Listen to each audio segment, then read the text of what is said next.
to avoid it. It will absolutely damage and put strain on the liver. And the final thing we need to understand is so many people say that, well, look at me. I eat some starches. I eat some rice. I eat some potato and I'm doing fine.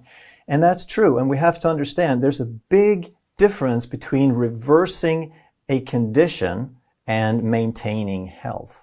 So if you're insulin sensitive, you can tolerate a certain amount of these foods, even some starch. But if you're trying to reverse a condition and you have a fatty liver and your insulin levels are super high, then you have to do much, much more. You have to be much stricter than a person who's just trying to maintain their insulin sensitivity. Number 10, whole grains is an item that makes it onto every politically correct food list, regardless of the topic for that list.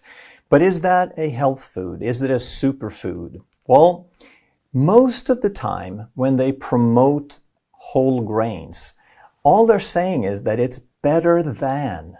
And what is it better than? It's a little better than sugar and white bread. And that's not saying a whole lot, is it? Because we all know that sugar and white bread is about as bad as it gets. So if something's a little better than sugar and white bread, that does not make it a health food.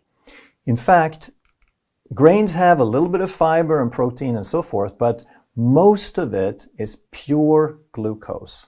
It breaks down very quickly and that glucose becomes blood glucose and stimulates insulin, and you have that blood sugar roller coaster that is really not a good idea. To make things even worse, grains are some of the top allergens of any food out there.